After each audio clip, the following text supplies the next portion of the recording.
Ration থেকে আমপানের ত্রাণ, উত্তরবঙ্গ উন্নয়ন থেকে ডায়মন্ড হারবারের সৌন্দর্যায়ন, তৃণমূল আমলে একের পর এক আর্থিক অনিয়মের অভিযোগ যা সামনে এসেছে ক্যাগের রিপোর্টে। সেই রিপোর্টে কি বলা হয়েছে তা ধারাবাহিকভাবে তুলে ধরছি নিউজ 18 বাংলায়। কিন্তু অনেকেই জানতে চান ক্যাগ কিভাবে কাজ করে, কি কি দায়িত্ব, এখতিয়ারি বা কতটা। দেখুন ইন ডিটেল।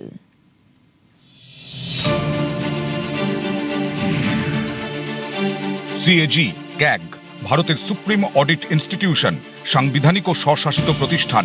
এখন দেশের কন্ট্রোলার অ্যান্ড অডিটর জেনারেল কে সঞ্জয় মূর্তি। ক্যাগের মেয়াদ 6 বছর, 65তে অবসর। তারপরে কেন্দ্র বা রাজ্য সরকারের কোনো পদে থাকতে পারবেন না। সংবিধানের অনুচ্ছেদ 148, 149, 150 এবং অনুচ্ছেদ 151 অনুযায়ী ক্যাগের দায়িত্ব, ক্ষমতা, রিপোর্ট পেশের পদ্ধতি নির্ধারণ করা আছে।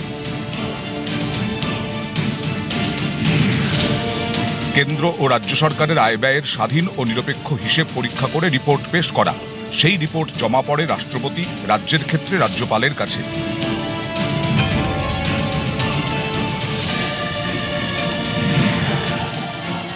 টাকা আইন মেনে খরচ হয়েছে কিনা, যে উদ্দেশ্যে টাকা অনুমোদন হয়েছে সেই উদ্দেশ্যেই খরচ হয়েছে কিনা, সরকারি রাজস্ব ঠিকমতো আদায় হয়েছে কিনা, সরকারি প্রকল্পে টাকা অপচয় হয়েছে কিনা, নিয়ম ভেঙে কোনো সুবিধে দেওয়া হয়েছে কিনা, আর্থিক ব্যবস্থাপনায় গাফিলতি বা অনিয়ম হয়েছে কিনা।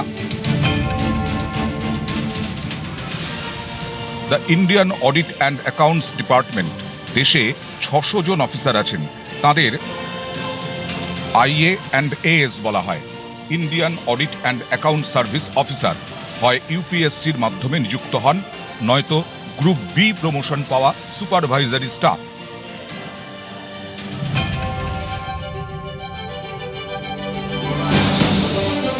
সারা দেশে ক্যাগের অধীনে সাবঅর্ডিনেট ক্যাডারের সংখ্যা 47,000।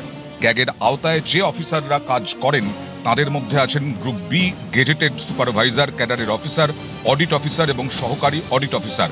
সহযোগিতার জন্য থাকেন একজন গ্রুপ সি ক্যাডারের সাপোর্ট স্টাফ।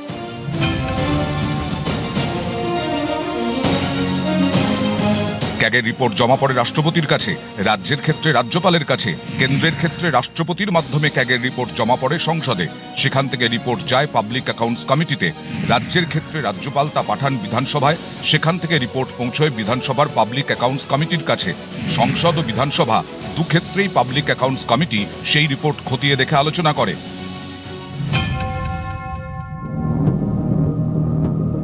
সিএজির রিপোর্টে বলা হয় 2010-এ মনমোহন সিংয়ের সরকারের আমলে বাজার দরের চেয়ে কম দামে 2G স্পেকট্রাম বন্টনের জন্য সরকারের সম্ভাব্য লোকসান বা প্রিজাম্পটিভ লস সর্বোচ্চ 1,76,000 কোটি টাকা হতে পারে বলে উল্লেখ করা হয়। 2012-এ তৎকালীন মনমোহন সিং সরকারের আমলে ক্যাগ রিপোর্টে কয়লা ব্লক বন্টনে অনিয়মের অভিযোগ ওঠে।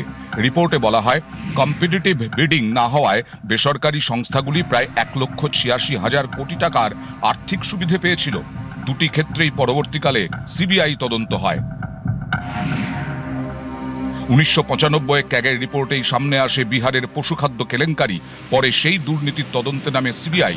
তৎকালীন মুখ্যমন্ত্রী লালু প্রসাদ যাদব, আরেক প্রাক্তন মুখ্যমন্ত্রী জগন্নাথ মিশ্রা সহ একাধিক হেভিওয়েট দোষী সাব্যস্ত হন। 2024-এ দিল্লি জল বোর্ডের কাজকর্ম নিয়েও ক্যাগের অডিটে বিভিন্ন আর্থিক ও প্রশাসনিক অনিয়মের কথা উঠে এসেছে। রাজ্যে পালাবদলের পর তৃণমূল কংগ্রেস আমলের আমফান সহ নানা অভিযোগের তদন্তে কন্ট্রোলার অ্যান্ড অডিটর জেনারেলের একাধিক রিপোর্ট বিধানসভায় পেশ হয়েছে। ব্যাপক অনিয়মের অভিযোগ উঠেছে বিভিন্ন প্রকল্পে। ধারাবাহিকভাবে তা আপনাদের সামনে তুলে ধরছে নিউজ 18 বাংলা। নিউজ 18 বাংলা।